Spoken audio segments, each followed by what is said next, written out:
இங்கு கூடியிருக்கின்ற அனைத்து பகிர்வு தோழமை நண்பர்களுக்கும் முதலில் வணக்கத்தையும் அன்பையும் தெரிவித்துக் கொள்கிறேன்.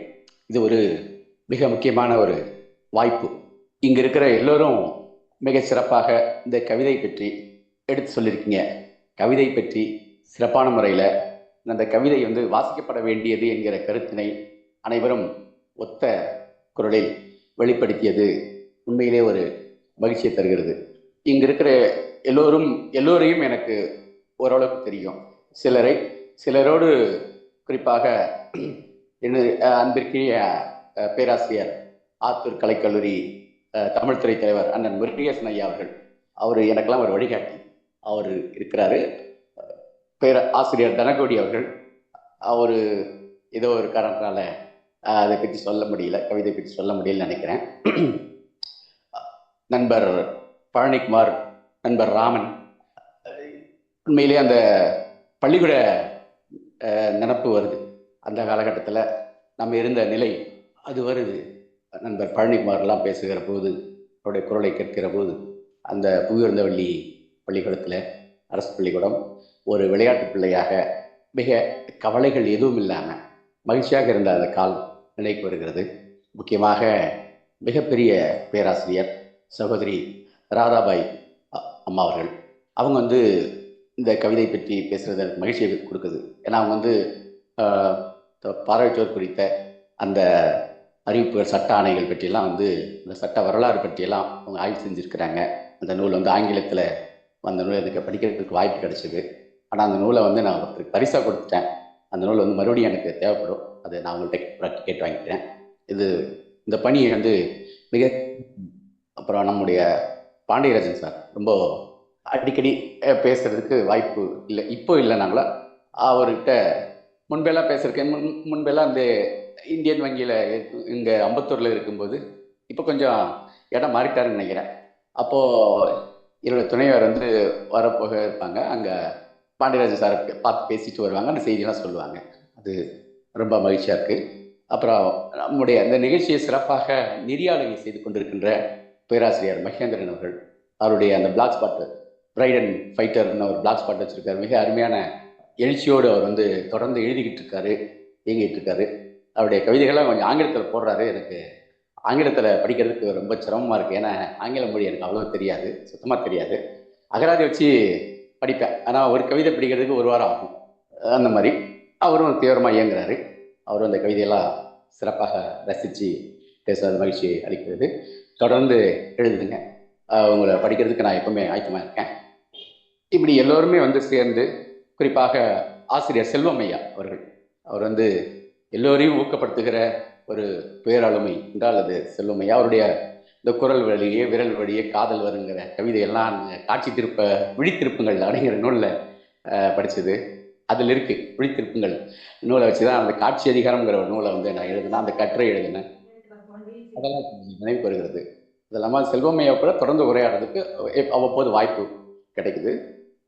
மேலும் இந்த நிகழ்ச்சியில் பங்கேற்றிருக்கிற சஃபியுல்லா, அரையன் 14 இருந்தோம், அந்த காலமெல்லாம் நினைவுக்கு வருகிறது. யார் பேராவது விடுபட்டிருந்தால் மன்னித்து விடுங்கள். உங்கள் அனைவருக்குமே எனது அன்பையும் நன்றியும் மீண்டும் ஒரு முறை தெரிவித்துக் கொள்கிறேன். ஏன் நம்ம எழுதணும், ஏன் நம்ம இயங்கணும்? நீங்களாம் பேசுகிறத பார்த்தா நான் ஏதோ பெரிய எழுத்தாளர் அந்த மாதிரி ஒரு உணர்வை ஏற்படுத்துகிறது. அப்படியெல்லாம் ஒன்றும் கிடையாது. நமக்கு தோன்றுகிற சில விஷயங்களை ஒரு பரிசோதனை முயற்சியில் செய்து பார்க்குறோம். இது ஒரு விளையாட்டு தான். இது நம்ம அதனாலேயே பெரிய கவிஞர், பெரிய எழுத்தாளர் அப்படிலாம் ஒன்றும் கிடையாது. இயல்பா ஏன்னா அந்த கவிதைகளை பொறுத்த வரைக்கும், கவிதைகள் வாசிக்கிறதுல நீங்கள்லாம் சொல்கிறத பார்த்தா எனக்கு ரொம்ப வருத்தமாக இருக்குது. ஏன்னா நம்ம எப்பொழுது நம்ம மனிதர்களாக இருக்கிறோங்கிறத நம்ம எப்போ கண்டுபிடிக்கிறோம்னா, ஒரு முள்ளு குத்துனோடனே அந்த முள்ளை பிடிங்கி போட்டு உடனடியாக மருந்து தேடுவோம்ல, மருந்து போடுவோம்ல மருத்துவமனைக்கு போயிட்டு, அது நம்மளை நெடுதூரத்துக்கு நம்முடைய மனித நிலையை நமக்கு உணர செய்யாது. அந்த கடுக்கும். அந்த நான்லாம் மாடு மேய்ச்சிருக்கேன், எருமை மேய்ச்சிருக்கேன், ஆட்டுக்குட்டி மேய்ப்பேன். ஒவ்வொரு முழாண்டு லீவு விட்டாலும் அந்த முழாண்டு லீவுக்காக எனக்காக வேண்டி ஒரு 4-5 ஆட்டுக்குட்டி வாங்கி விட்டுருவாங்க வீட்டில். அதை அந்த 2 மாதம் முழுதும் என்னுடைய வேலை என்னென்னா, அந்த ஆட்டை பார்த்துக்கணும், எருமைக்கு புல் போடணும், புல் வெட்டிட்டு வந்து போடணும். இப்படி விவசாயம் தொடர்பான வேலைகள் எல்லா வேலையும் நான் யூஜி படிக்கிற வரைக்கும் செஞ்சுருக்கேன். யூஜி 1ஆம் ஆண்டு படிக்கிற வரைக்கும் இந்த மாதிரியான பணிகளை தொடர்ந்து நான் செஞ்சுருக்கிறேன். அப்போ அப்போ இந்த பூனை காய்ச்சல்னு ஒன்று இருக்கும். இந்த கரம்பில் ஓட்டாமல் விட்டு போயிடுவாங்கல்ல, அந்த கிணறு இருக்காது, இருந்தாலும் தண்ணி இருக்காது, அதில் ஓட்டி வெள்ளாமை வைக்கிறத விட அது அப்படியே கடப்பில் போட்டு போயிடுவாங்க. அது பெங்களூருக்கு அது மாதிரி போயிடுவாங்க. அப்பா அந்த மேய்க்கும் போது திடீர்னு ஒரு பூனை காய்ச்சல்னு சொல்லுவாங்க. அதை அடிச்சதுன்னு காலில் வீங்கும், பயங்கரமாக நிற்கும். அதுக்கு நாங்கள் என்ன மருந்து தெரியுமா? எச்சில் தான் மருந்து. எச்சில் வச்சா உனக்கு தெரியாது, ஆனால் இப்படி இந்த வலியை யார் எப்போது தன்னுடைய வலியை முதலில் உணர்கிறாரோ அந்த உணர்கிற தருணம் தான் மனித நிலை. அங்கிருந்து தான் நம்முடைய மனித நிலை தொடங்குது. இந்த மனித நிலையை உணரணும் அப்படின்னா இந்த சின்ன சின்ன சின்ன வரிகள் இருக்கு இல்லையா, நம்ம எதை வந்து பெருசு நினைக்கிறோமோ அதை விட மிகப்பெரியதுன்னு எது சிறிதாக இருக்குதோ, எது எளிமையாக இருக்குதோ அதுதான் மிகப்பெரிய உயர்வுக்கும் நம்முடைய வாழ்க்கைக்கும் எப்பொழுதும் உற்ற துணையாக இருப்பது. நம்ம இதெல்லாம் நம்மை கடந்து போக செய்கிறார்களோ, எவற்றையெல்லாம் நாம் காணாமல் கடந்து போகிறோமோ அவையெல்லாம் நமக்கு வந்து பேருதவி புரிகிறதை நம்ம பார்க்குறோம். அப்போ நம்ம என்னென்னா, இந்த கவிதைகள் படிப்பதன் மூலமாக நம்முடைய ஆர்கான்ஸ், நம்முடைய உடல் உறுப்புகள் இருக்கு இல்லையா, அதை சின்ன சின்ன நரம்புகளை எப்பொழுது நாம் மீட்டிக் கொள்கிறோம் என்றால் உணர்ச்சவையப்படுகிற பொழுது தான். நீங்கள் கட்டுரை படிக்கும்போதோ, சிறுகதை படிக்கும்போதோ, நாவல் படிக்கும்போதோ உங்களுக்கு ஒரு பெரிய ஆர்கசம் இருக்காது. இந்த உச்சநிலையை நீங்கள் கவிதையில் மட்டும்தான் உணர முடியும். ஒரு திருக்குறளில் ஒரு சங்க இலக்கியத்தை படிக்கிற போது உணர்ற அந்த உச்சநிலை என்பது ஒரு ஜெயகாந்த் கதையோ ஒரு புதுப்பித்தன் கதையோ படிக்கிற போது உணர முடியாது. ஏனென்றால் எப்பொழுதுமே ஒரு பொருளை நீங்கள் குவித்து பார்க்கணும். ஒரு சின்ன இடத்துல பொருள்களை குவித்து பார்க்கிற போது தான் அதனுடைய வீரியத்தை, ஆற்றலை உடனடியாக உணர முடியும். நீங்கள் பெரிய பரப்பளவில் வச்சுக்கிட்டு பொருளை அடுக்குனீங்கன்னா அதோடைய வீரியம், அதோட ஆற்றலை உணர முடியாது. அது பருமனை தான் நீங்கள் பார்க்க முடியும். அப்போது நம்முடைய நுண் துகள்களை, நுண் துளைகளை, நம்முடைய நுண் ஆற்றலை நமக்கு நாமே மீட்டிக்கணும், எழுப்பிக்கணும், உணரணும்னா அந்த கவிதைகள் வாசிக்கிறது மட்டும்தான் ஒரே ஒரு வழி தான். நல்ல இசை கேட்கறது, வரிகளற்ற இசையோ அல்லது வரிகளையோ கேட்கறது முதல்ல நம்ம உணர்வுகளை தூண்டணும். இதுதான் முதல்ல நம்ம உடம்புக்குள்ள நம்ம உடலையும் மனதையும் இணைக்கணும். உடம்பையும் மனதையும் இணைக்கிறதுங்கிறது பெரிய சாகசம்லாம் ஒன்றும் இல்லை. நம்ம சின்ன சின்ன விஷயங்களை யோசிக்கிறத தவிர வழியே கிடையாது. உடம்பு மனசு எப்போ இணையும் அப்படின்னா அதுக்குள்ள நுட்பமான சில விஷயங்கள் இருக்கும். அது ரொம்ப எளிமையாக இருக்கும். ஒன்றும் இல்லை, நம்ம மிக்சர் போட்டால் பிரிக்கிறோம், பின்னு இருக்குது, பின்னு மிக்சருக்குள்ளே ஓடி போயிடுது. அதை நம்ம அவசரத்தில் உணர மாட்டோம், சாப்பிட்டே இருப்போம். அது எப்போ உணர்வோம்னா தொண்டைக்குள்ளேயோ அல்லது இதுக்குள்ளே போயிட்டு அது தொந்தரவு செய்யும்போது தான் நம்ம அதை உணர்வோம், ஆமாம் இல்லை அப்படின்னு. ஏன்னா மனதையும் உடலையும் ஒருங்கிணைந்திருந்தால், அந்த ஒருங்கிணைச்சிருந்தால் நம்ம அந்த தவறை நம்ம செய்திருக்க மாட்டோம். அந்த நுட்பம் நமக்கு தெரிஞ்சிருக்கும். உடனே அனிச்சையாவது என்ன பின்னு பிடிச்சோடனே தூரத்துக்கு போடணும், இல்லை குப்பைத்தொட்டில் போடணுங்கிற எண்ணம் வரும். அது பார்வையற்றவருக்கு கவிதை படிக்கிறது ரொம்ப ரொம்ப சுலபம்.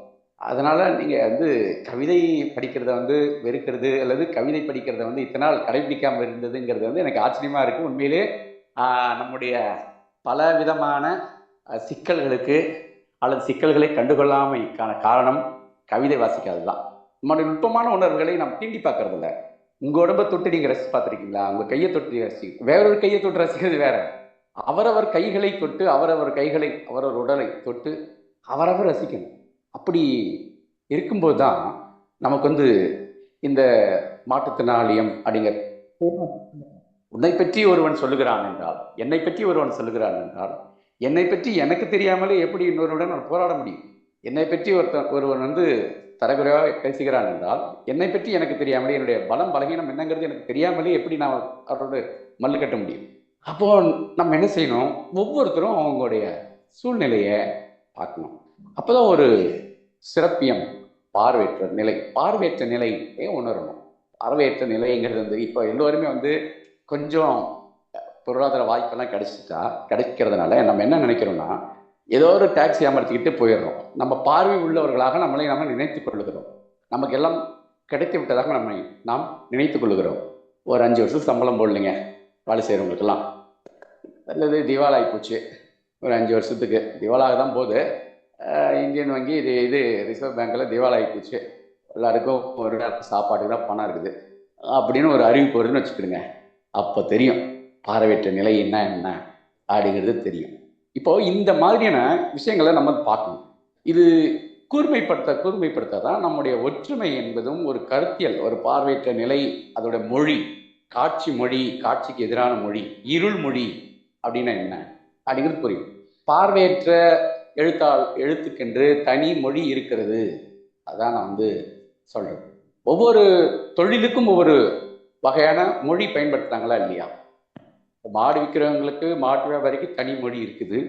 இப்போ சட்டத்துறையில் வேலை பார்க்குறவங்க தனி மொழி இருக்குது, தொழில் சார்ந்த மொழி இருக்குது. இப்போ வங்கியில் வேலை பார்க்குறவங்க தனி மொழி இருக்குது அவங்களுக்கு. இப்போ காவல்துறையில் தனி மொழி இருக்குது.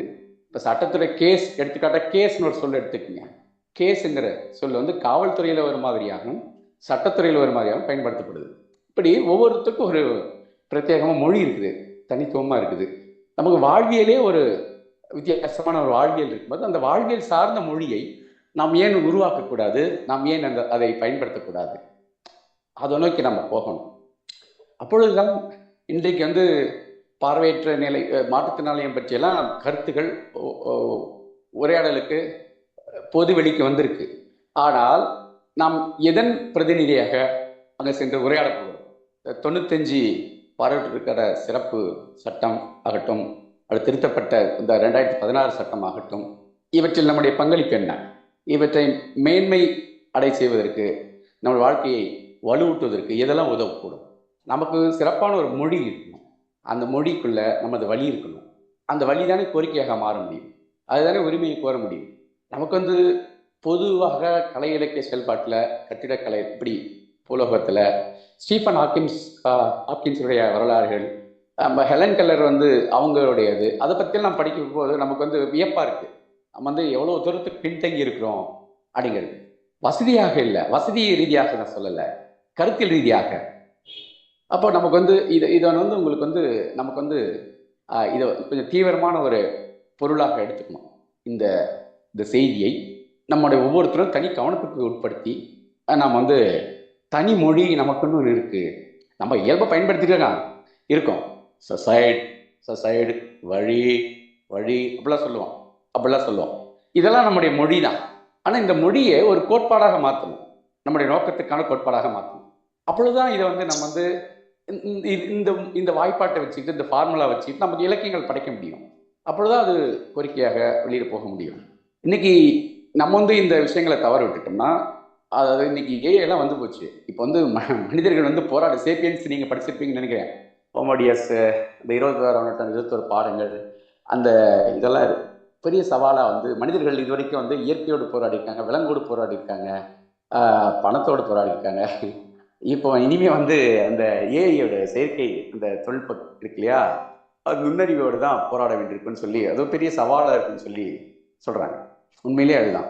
இப்போ அதுதான் கவிதை எழுத போகுது, அதுதான் கதை எழுத போகுது, அதுதான் சட்டத்தை நமக்காக வழக்காட போகிறது, அதுதான் மருத்துவம் பார்க்க போகிறது, அது நமக்கு என்ன சாப்பிடணும்னு சொல்லி அதுதான் சொல்ல போகிறது. நம்ம எதை சாப்பிடக்கூடாது, எங்கே போகணும், எங்கே போகக்கூடாது, எப்போ போகணும், எப்போ போகக்கூடாதுங்கிற விஷயத்தெல்லாம் நமக்கு அதுதான் இனிமே ஒரு கட்டளை பிறப்பிக்க போகிறது, நம்ம ஆள போகிறது. இப்போ இந்த காலகட்டத்திலும் கூட நமக்குன்ற ஒரு பிரத்யேகமான மொழியை, ஒரு இலக்கியத்தை, ஒரு கோட்பாட்டை நம்ம கண்டடையலைன்னா நம்முடைய பங்களிப்பு என்ன? இது போன்ற நிறைய கேள்விகள் இருக்கு. இதை பற்றியெல்லாம் விவாதிக்கணும். இந்த கவிதை பற்றி பேசுறது என்பது வேற. ஆனால் இதை சாக்கா வச்சுக்கிட்டு, இந்த கவிதை பற்றி பேசுறதை காட்டிலும் இதை ஒரு சாக்கா வச்சுக்கிட்டு, இது போன்ற ஒரு சிந்தனைக்காக நாம் எல்லோரும் ஆயத்தமாக வேண்டும் என்பதை மட்டும் இந்த நேரத்தில் உங்கள் அனைவரிடமும் ஒரு என்னுடைய தாழ்மையான வேண்டுகோளாக வைத்து, இத்தனை காலமாக இன்று இந்த கவிதை தொகுப்பு குறித்து அனைவருமே உளப்பூர்வமாக நீங்கள் எல்லோரும் உரையாற்றி இருக்கிறீர்கள். எனக்கு கொஞ்சம் சந்தேகம் வந்துடுச்சு. ஏன்னா இந்த அளவுக்கு இந்த கவிதைக்குள்ள என்ன இருக்குது அப்படிங்கிற மாதிரி வந்துடுச்சு. இது ஒரு இயல்பான ஒரு அன்றாடம் நம்ம அன்றாடம் பார்க்குற, அன்றாடம் நம்ம அனுபவிக்கிற விஷயங்கள் தானே அப்படிங்கிற மாதிரி தான் இது. இன்னும் நிறைய நம்ம செய்யணும். இது ஒரு கொஞ்சம் தான். நான் வார்த்தைக்குள் சிக்காத இயற்கையின் உயரம் அப்படின்னு ஒரு கவிதை தொகுப்பு 2005 கொண்டு வந்தேன். அதுவும் இந்த இருளை பற்றி தான். மழையில் கரையும் இரவின் வாசனைன்னு சொல்லி 2007 கொண்டு வந்தேன். அது இந்த இருளை பற்றி தான். ஆனால் அதெல்லாம் மேஜிக்கல் ரியலிசம் அப்படிங்கிற அடிப்படையில் ஒரு கொள்கையை எடுத்துக்கிட்டு நம்ம அதை நிறைய இருண்மை படிமங்களை பயன்படுத்தி அதை செஞ்சதுனால நிறைய பேருக்கு அதை புரியலைன்னு சொன்னாங்க.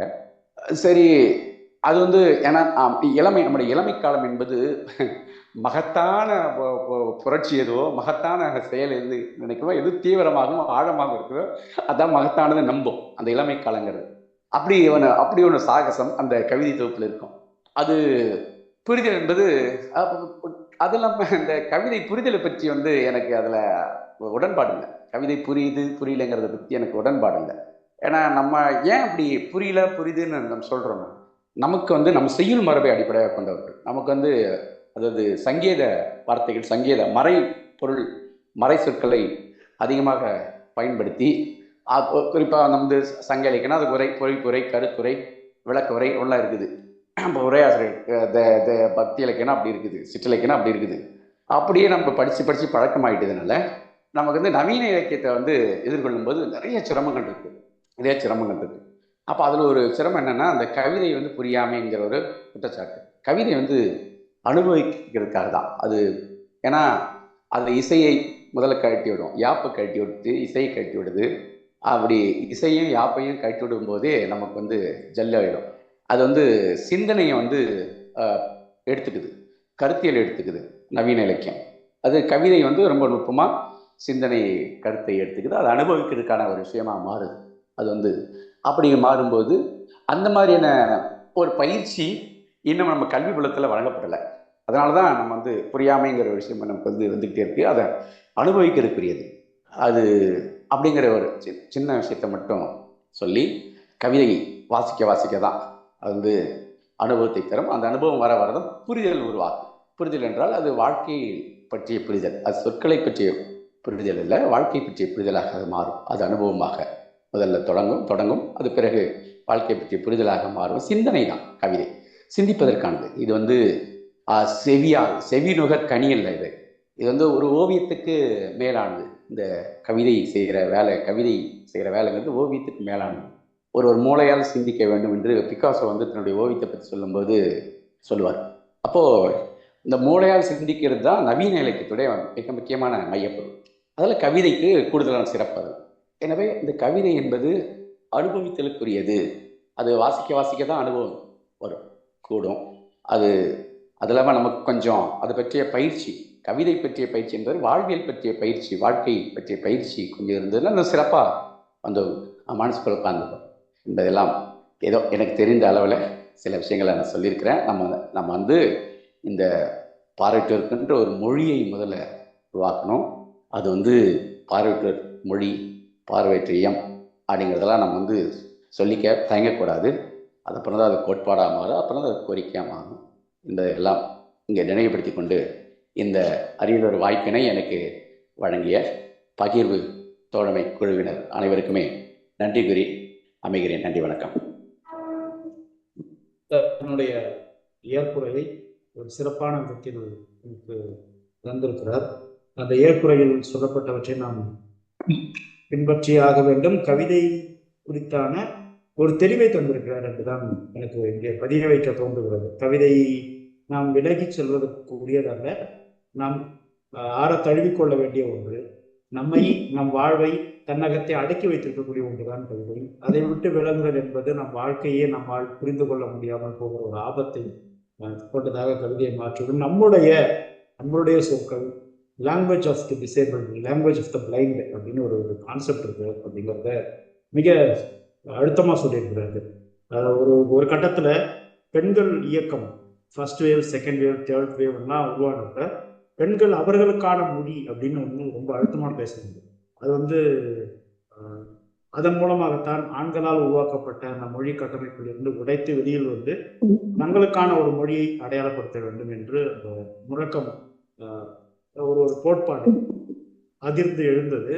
அது மேற்கத்திய உலகத்தில் மிக முக்கியமான தாக்கத்தை ஏற்படுத்துது. அது போல இங்கே ஒரு அறைகோள் விடுக்கப்பட்டிருக்கிறது. நம்முடைய மொழி யாரங்க அப்படின்னு நம்ம கேட்குறோம் இல்லையா, அது நமக்கே உரிய ஒரு மொழி. போச்சுடா அப்படின்னு நம்ம சொல்லுவோம். ஏதோ ஒன்று நீங்க நிறைய யோசிச்சுப்போம். நம்மளுடைய உரையாடல்ல, நம்ம செய்யக்கூடிய செயல்கள்ல அது ரொம்ப அழகா இருக்கும், ரொம்ப நுட்பமா இருக்கும். பார்வையின்மையை ரசிக்கணும், பார்வையின்மையை கொண்டாடணும். அது வெறுப்புக்குரியதல்ல, அது தவிப்புக்குரியதோ போராட்டத்துக்குரியதோ அல்ல. அதிலும் அழகியல் இருக்குது. அதை கவிதையை தான் கொண்டு வர முடியும்.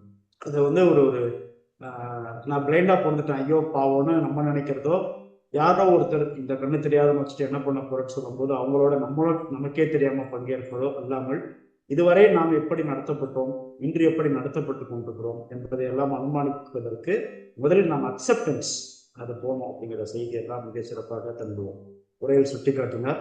நீங்க சொல்லலாம் சாதாரணமாக தான் பண்ணியிருக்கேன்னு. அது சாதாரணமாக உங்களுக்கு பட்டாலும் இந்த கவிதை எங்களிடம் வந்த பிறகு அந்த கவிஞர் அந்த கவிதைக்கு சொந்தக்காரர் இல்லாமல் ஆகி விடுகிறார் என்கிற அர்த்தத்தான் எனக்கு பார்க்க தோன்றுகிறது. அந்த வரிகள் அர்த்தம் இருந்தது. நீங்கள் எளியவராக இருக்கலாம், ஆனால் வரிகள் எளியவை அல்ல. அவை வலுவானவை, அடர்த்தியானவை, மிகவும் உறுதியான கருத்துக்களை தன்னகத்தை கொண்டிருக்கக்கூடிய வரிகளை தந்திருக்கிறீர்கள். உங்கள் தன்னடக்கத்திற்கு வணக்கம் தெரிவித்து உங்கள் கவிதைகளை கொண்டாட வேண்டிய ஒன்று, அதன் தேவை இருக்கிறது என்று நான் இங்கே பதிவு செய்து இனி கவிஞரோடு நீங்கள் ஒளிப்பதிவுக்கு அப்பாற்பட்டு உரையாடலாம் என்று நினைக்கிறேன். வசம் இப்பொழுது இந்த அரங்கம் ஒப்படைக்கப்படுகிறது. எனக்கு வாய்ப்பளித்தமைக்கு நன்றி. ஏற்புரை வழங்கிய கவிஞருக்கு நன்றி. இது போன்ற நிறைய கவிதை நூல்கள் உங்களிடமிருந்து வர வேண்டும். நாம் ஒரு சூளுரை செய்து ஒரு உறுதிமொழி ஏற்போம். இனி கவிதையை தினசரி வாசிப்போம். அவர் சொன்னது போல வாசிக்க எளிய நடை கொண்டது கவிதை, நிறைய வாசிக்கலாம். நீங்க டிராவல் பண்ணி வீட்டுல இருந்து கிளம்பி காலேஜ் போற கேப்ல ஒரு கவிதையை வாசிச்சிட முடியும். ஸ்கூலுக்கு போற இடையில ஒரு கவிதை வாசித்து விட முடியும். கவிதை தான் மொழியாற்றலை நமக்கு நிறைய கொடுக்கும், அனுபவத்தை நமக்கு நிறைய கொடுக்கும். அது என்று ஒரு கைக்குட்டையை போல எப்பொழுதுமே நம்மிடம் இருக்கக்கூடியது கவிதை. அத்தனை நம்மிடம் இருக்கக்கூடிய வாசனைகளை, நம்மிடம் இருக்கக்கூடிய நேர்த்திகளை எல்லாவற்றையுமே கவிதைக்குள்ளே நாம் கொண்டு வந்து விட முடியும் என்பதனால் எல்லோருமே அதற்கான முறையான பயிற்சி பெறுவதற்கும் இது போல உரையாடல்கள் அவ்வப்பொழுது எனக்கு ஒரு வருத்தம் கூட இருந்தது உண்டு. பகிர்வு கூட்டத்துல எல்லா விதமான புத்தகங்களும் விவாதிக்கப்பட்ட போது கவிதை நூல் அதிகமாக விவாதிக்கப்படவில்லையே என்று கூட நான் வருந்திருக்கிறேன். இனியும் அது அப்படி அல்லாமல் ரமேஷ் சார் அவரை கூட தொகுப்பு செய்து அல்லது அவருடைய அனுபவத்தையும் பகிர்ந்து நிறைய கவிஞர்களையும் பங்கெடுக்க வைக்கும் விதமாக ஒரு ரெப்ரசன்டேஷன் கொடுக்கப்படணும். கவிதை நூல்கள் அதிகம் வாசித்து கொள்வதை நாம் ஊக்குவிக்க வேண்டும் என்பதே அவருடைய உரையிலிருந்து நாம் ஒரு கருத்தாக பகிர்வுக்கு எடுத்துக்கொள்வோம். வாய்ப்புக்கு நன்றி. நிமிஷம் மகேந்திரன் சார், அப்படியே ஒருத்தரையே கூப்பிட்டு யாராவது கேள்வி கேட்க வரும்னாக்க கேள்வி கேட்க சொல்லி அதையும் முடிச்சு. சரிங்க சார். அவர் சார் கவிஞர்கிட்ட யாராவது உங்களுடைய வினாக்களை தொடுக்க விரும்பினால் உங்களுடைய பாராட்டுக்களை ஒவ்வொருத்தரா சுருக்கமா மிக சுருக்கமா, ஏன்னா அவருக்கு ரொம்ப டைம் ஆயிடுச்சு. ஏன்னா ஒருத்தர் கேட்கும் போது ஒருத்தர் பேச வேண்டாம். சரிங்க சார். யாராவது பேச விரும்பினா ப்ளீஸ். கேக்குதுங்களா? கேக்குதுண்ணா, கேக்குதுங்க. முள் குத்தும் பூ தாங்கும், முள் தன் கூர்மையை இழந்துவிடும், பூ காய்ந்தாலும் வாடினாலும் காய்ந்தாலும் சருகானாலும் தன் மென்மையை இழப்பதில்லை அப்படின்னு எழுதியிருக்காரு. சிறப்பானது அது. அந்த வரிகள் என்னன்னா, அதிகாரம், வலிமை, பணம் அதுலேயே பழகினவங்க அது இழக்கும் போது அவங்க தாங்க மாட்டாங்க. சராசரியா இயல்பா வாழ்ந்த மக்கள் எது கிடைச்சாலும் கிடைக்காட்டாலும் வாழ்க்கையை தாங்கக்கூடிய சக்தியுடையவர்கள் அப்படின்னு நான் புரிஞ்சிருக்கேன். கவிஞர் அது வேற கருத்து இருந்தா சொல்லலாம், அவர் வேற மாதிரி எழுதியிருந்தா ஒண்ணு. இன்னொன்னு, தெருக்கோடி நாய்கள் மிக சிறப்பா எழுதியிருக்காரு. அதாவது வெளியூர்ல இருந்து வர ஜீன்ஸ் போட்டு கோட்டு போட்டு வந்துட்டு இருக்கிறவங்களை பார்த்து அந்த நாய் குறைக்குது, மலையெதிர குலைக்கிறது. நான் கருத்து தான் சொல்றேன், மலையெதிர குலைக்குது. பஞ்சாயத்து தலைவரிடம் சொன்ன போது தெருநாய்களின் சுதந்திரம் தெருவில் தான் இருக்கிறது அப்படின்னு சொல்ற கருத்து மிக சிறப்பான இருக்கு. அது சாலை ஓரம் வாழ்கிற விளிம்பு நிலை மக்களை அது வெளிப்படுத்துறதா நான் கவிதையில உணர்றேன். இதுல புரிதல் ஏதாவது இருந்தா நீங்க விளக்கலாம் சார். மிக்க மகிழ்ச்சிங்க, நன்றி. அதான் நம்ம குத்துவது முள்ளின் இயல்பு, தாங்குவது பூவின் இயற்கை. இந்த முள் வந்து தன்னுடைய கூர்மையை இழந்துவிடும், காய்ந்தாலும் சரகாகி போனாலும் பூ ஒருபோதும் தன்னுடைய மென்மையை இழப்பதில்லை. இது ஒரு பின்னாடி வர அந்த வரிகளுக்கான ஒரு ஒத்திசைவு. இதுக்கு அடுத்தபடியாக நீங்கள் படிக்கிற போது கவிதை வந்து வெளிப்படையாக இருக்கும். இங்கே வந்து புறக்கணிப்பு, அந்த புறக்கணிக்கப்பட்ட மக்கள் எல்லாவற்றையும் ஏற்றுக்கொள்ளுகிற அந்த பக்குவத்தை புறக்கணிப்பை ஏற்றுக்கொண்டதன் மூலமாக பெறுகிறார்கள் புறக்கணிக்கப்பட்டோர். இந்த புறக்கணிக்கிறவங்க வந்து அவங்க புறக்கணிக்கப்படுகிற போது அது என்ன செய்கிறாங்கன்னு தெரியல. அதான் அந்த ஒரு முரண் இருக்கு இல்லையா, அந்த முரண் தான் இதில் வந்து பதிவு செய்யப்பட்டிருக்கு. அது வந்து அந்த புறக்கணிப்பு, புறக்கணிக்கப்பட்டவர், புறக்கணித்தவர் அப்படின்னு சொல்லி ரெண்டு விதமாக பைனரி ஆப்போசிஷன் இதில் இருக்கும். ரெண்டு இருமை இதில் இருக்கும். அந்த கவிதை நீங்கள் வாசிச்சு பார்த்தீங்கன்னா அது உங்களுக்கு தெரியும். தாக்குதலை தொடரலாம் உங்கள் ஆற்றல் உள்ள வரை அப்படின்னு அந்த கவிதை வந்து தொடரும். இது முடிஞ்ச உடனே நீங்கள் தாக்குதலை நீங்கள் நிறுத்திவிட்டால் என்னை நானே இழந்து விடுவேன் அப்படின்னு அது முடியும். அப்போது இந்த புறக்கணிப்பவர், புறக்கணிக்கப்பட்டோர் ரெண்டு பேருக்கும் இடையில இருக்கிற அந்த முரண்பாட்டை, அந்த இயக்க நிலையை தான் அந்த கவிதை வந்து சொல்லுது. இதுக்குள்ள நம்ம வந்து சப் டெக்ஸ்டாக நம்ம எவ்வளோ நாளும் விரிவுபடுத்திக்கலாம். அது அவங்களுடைய அனுபவம் சார்ந்தது. இன்னொரு கவிதை பற்றி கேட்டார் ஐயா, வந்து இந்த திருக்கொடி நாய்களை பற்றி கேட்டார். எப்போது இந்த சாதி நாய்கள் உலக நாய்களாக மாறும் அப்படின்னு அந்த கவிதை முடியும். அங்கே தான் அந்த கவிதை, அவ்வளோதான் அந்த கவிதையுடைய இது, அவ்வளோதான். ஏன்னா நம்ம வந்து உலக மனிதர்கள், உலகத்தை நோக்கி உலக மனிதர்கள் அப்படிங்கிற ஒரு கருத்தாக்கத்தை ஏற்ற நிலையில் இருக்கிறோம். ஒரு பக்கம் பேசிக்கிட்டு இருக்கோம். ஆனாலும் இந்த சாதிய மத அடையாளத்தோடு நம்ம இயங்குறோமே அப்படிங்கிற ஒரு அந்த தன்மை வந்து அந்த கவிதை வந்து எடுத்து சொன்னோம். அந்த கவிதை வாசி பார்த்தீங்கன்னா உங்களுக்கு அது தெரியுங்கய்யா. மகிழ்ச்சி. நன்றிங்கய்யா. சிறப்புங்க மகிழ்ச்சி. இப்போ நாங்கள் தான் கண்டுபிடிச்சிருக்கணும். இருந்தாலும் கேட்குறேன், இப்போ பார்வையற்றவராக இருந்ததுனால மட்டுமே இந்த மாதிரி கவிதையை சொல்ல முடிஞ்சுது அப்படின்னு எந்த கவிதை சொல்லலாம்? அதில் பார்வையற்றவர் சொல்லுங்க. வேடிக்கை பார்க்கும் இருள் தான். பார்வையற்றவர் இல்லை, பார்வை உள்ளவராக இருந்தால் தான் அந்த விஷயத்த சொல்ல முடியும். பார்வையற்றவராக இருக்கிறதுனால எல்லாமே பார்வையற்றவர் கவிதை தானே. சரி, அவர் எங்கன்னா பார்வை இல்லாததுனால நம்முடைய துயரங்களை நம்மளால தான் இதை சொல்லியிருக்க முடியும், மற்றவங்களால இதை சொல்லியிருக்க முடியாது அப்படிங்கிற மாதிரியான கவிதை எதுன்னு கேட்கிறாரு. அப்படி கேட்கிறாரு. ஆனா அந்த பொருளை நம்மளால சொல்ல முடியாது. ஆமா, அது எல்லாமே பார்வையற்ற நிலையிலிருந்து வந்தது தானே. எனக்கு கண்ண தெரியுது. காதலுக்கு கண் இல்லை. அந்த காதலுக்கு கண் இல்லை. சரியான பதிலா காதலுக்கு கண் இல்லை. அதுல தொடையில கண்ணை வச்சுக்கிட்டான்றது கண் இல்லாததுனாலதான் சார் வந்திருக்கோம். சரி, அருமை. இல்லைன்னா இந்த அகத்தின் அழகு முகத்தில் தெரியும்னு சொல்லுவாங்க, புறத்தின் அழகும் அகத்தில் படியும் அப்படின்னு சொல்லுவீங்க. அது சிறப்பா இருக்கு. நன்றிங்க.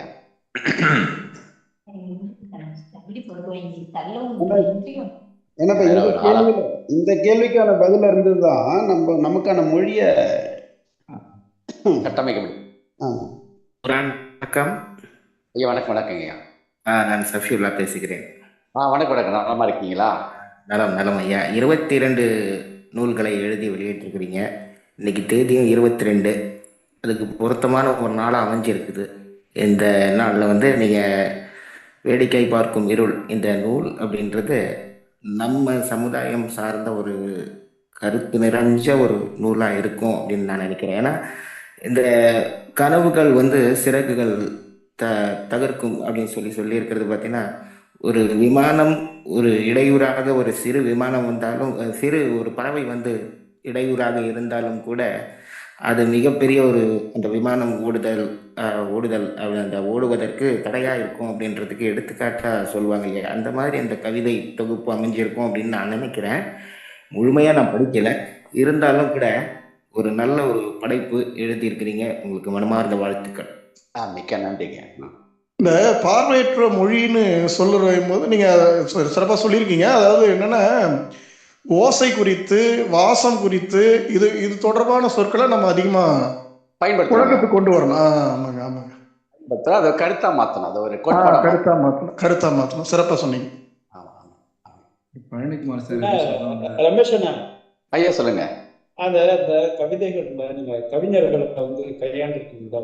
ஒவ்வொரு தலைப்புக்கும் ஒரு கவிஞரை கொண்டு இது எந்த விதமான யுக்தி? நீங்க இந்த யுக்திக்கு பின்னால் ஏதாவது விஷயம், ஏதாவது சொல்லக்கூடிய செய்தி இருக்கிறோமா? புரிஞ்சுக்கிட்டதை தாண்டி அத்தனை கவிஞர்களை நீங்க சொல்லுவதற்கு என்ன காரணம்? அது மூலமா என்ன செய்தியை நீங்க வந்து தெரிவிக்க விரும்புறீங்க? ஏன்னா அந்த பாணி நான் வேற எந்த கவிதை தொகுப்பிலும் நான் பார்த்ததே இல்லை. ஏதாவது ஒன்று பண்ணணுமேன்னு சொல்லி தான் ஒரு முயற்சி தான், வேற ஒன்றும் இல்லை. ஏதாவது ஒன்று புதுசாக கொடுத்தா கொஞ்சம் நல்லா இருக்குமேன்னு சொல்லி ஒரு முயற்சி தான். அது இல்லாமல் இந்த மரபுங்கிறது வந்து நமக்கு வந்து காக்கை பாடினியார், நச்சல்லையார், ஓரே நிலவனார், ம். ஆஹ், ஓ ஓ சரி அவர் சரி. சங்கலிக்கம் படிச்சிருப்பாரு தெரியலீங்களா? ஆஹ், அவர் ஆஹ், ஆங்கில கவிஞர்ல. ஆமா இலக்கியம் மீனேரி. அது வந்து கொஞ்சம் விளக்கமா சொல்லுங்க அவருக்கு. அதான் இப்படி இந்த சங்க இலக்கியத்துல இருக்கிற புலவர்கள் பேரெல்லாம் வந்து வரிகள் அடிப்படையில் அமைஞ்சிருக்கும் பெரும்பாலும். பேர் நானும் தெரியாத கவிஞர்கள் வந்து வரிகள் அடிப்படையில் அமைஞ்சிருக்கும். அது இல்லாம கவிதை அவங்களுடைய இயற்பெயர் கிடையாது. அதெல்லாம் இப்ப சாத்தனார் செம்புல பயன் நீரால் அந்த மாதிரி. அது போல அது போல அடிப்படையில அமைச்சிருக்கிறாங்க. அது இல்லாம சங்கத்துக்காக இப்ப கபிலருடைய இயற்பெயர் கிடையாது. அது கபிலருக்கு ஒரு மரபோட பேர். அகத்தியர்கள் அகத்தியருடைய இயற்பெயர் கிடையாது. அது ஒரு மரபோட பேர். சிந்தனை மரபோட பெயர். வள்ளுவருங்கிறது திருவள்ளுவருங்கிறது திருவள்ளுவர் பேர் கிடையாது. சிந்தனையோட மரபு பேர் அது. அப்படிதான் அதை வந்து அமைச்சிருக்கிறாங்க. அந்த மாதிரி நம்மளும் ஒரு சின்ன சித்து விளையாட்டை வந்து செஞ்சு பார்க்கலாம்னு சொல்லி ஒரு முயற்சி. இருளாண்டியெல்லாம் யோசனை வருதுப்பா. அதான் விதைக்க போன போது மழை வரவில்லை, மழை வந்த போது நிலம் என்னிடம் இல்லை. சிறப்பா இருங்க. அருமைங்க அருமை, அற்புதங்க. அது எல்லாத்தோட நான் அந்த பேர் சூட்டரே நான் நிறைய ரசிச்சேன் சார். அதுல வந்து கவிஞர் ஃபேசியல்னு வச்சுங்க பாருங்க. ஆமாங்க ஆமாங்க ஆமாங்க.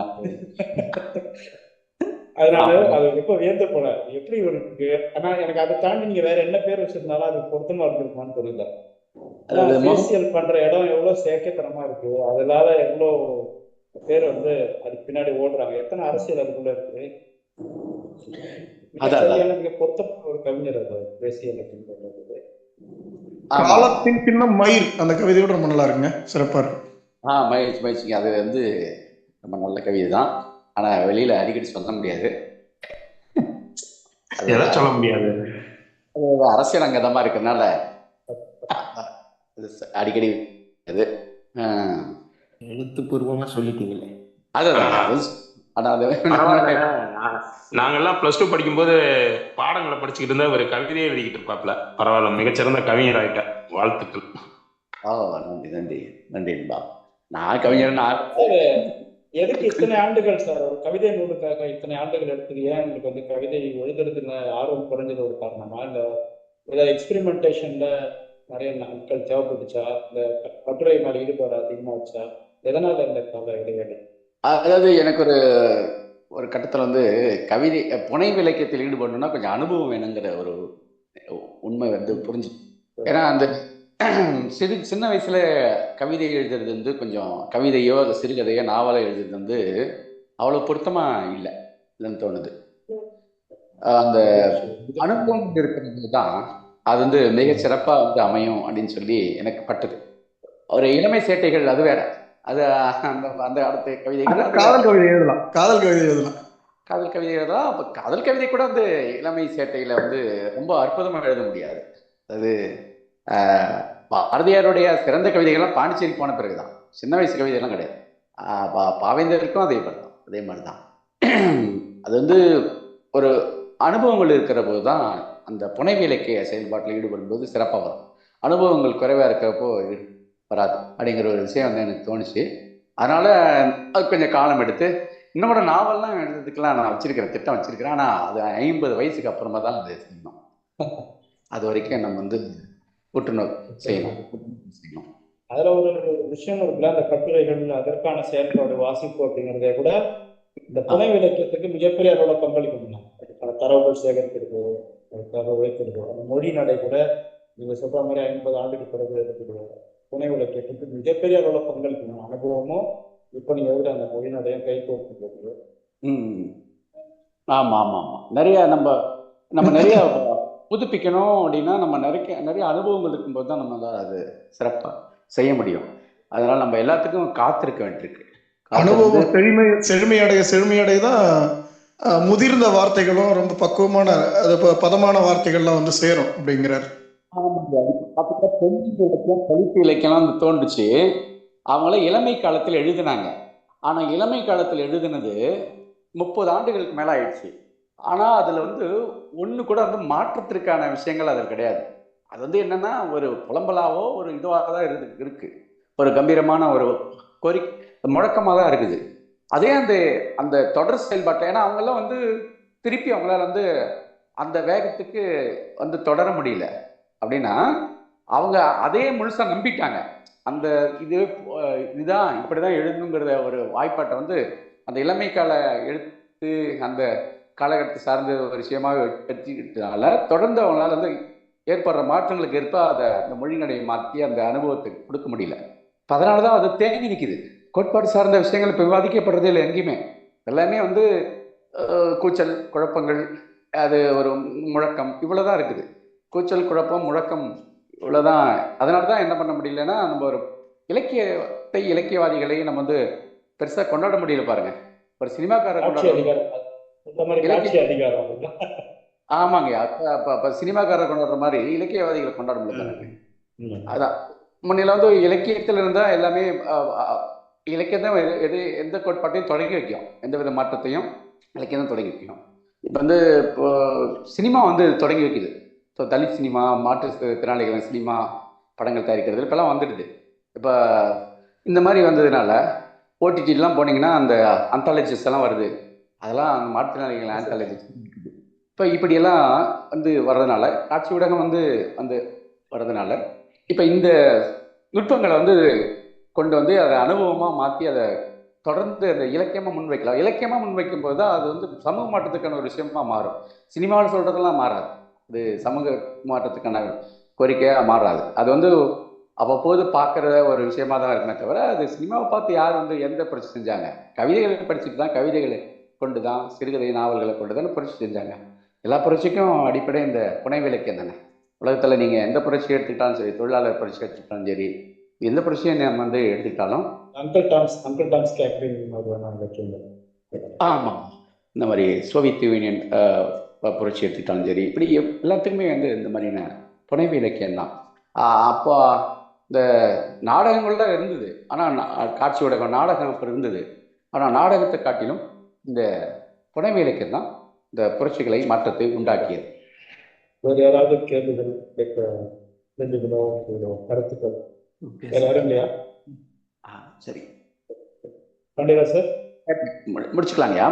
ஆமா சார். சரிங்க சார். இல்லைங்க சார், ரொம்ப நன்றிங்கய்யா, ரொம்ப ரொம்ப நன்றி. நிறைய பகிர்வு கூட்டத்துக்கு நீங்கள் தொடர்ந்து வந்து பங்கெடுத்து நிறைய கருத்துக்களையும் பகிரணும். உங்களுடைய அனுபவத்தையும் நாங்களும் தெரிஞ்சுக்கணும்னு நினைக்கிறோம். உங்களுடைய வாசிப்பு அனுபவமும் எங்களுக்கு அவ்வப்போது நீங்கள் உரையாடும் பொழுது அதில் ஏற்பட அனுபவமும் எங்களுக்கு பெரிய அளவில் உதவியாக இருக்கும். அதனால வரக்கூடிய நாட்களில் எங்களோடு இணைந்து பயணிக்க வேண்டும் என்கிற கோரிக்கையும் எங்களுக்கு எல்லோரின் சார்பாக நான் விடுக்க விரும்புகிறேன். இவ்வளவு நேரம் பொறுமையாக இருந்து இரவு நேரம் ஆனது கூட இருந்ததுக்கு உங்களுக்கு பகிர்வு கூட்டத்தின் சார்பாக, தோழமை சார்பாக நன்றியை தெரிவிச்சுக்கேன் சார். ரொம்ப ரொம்ப நன்றி.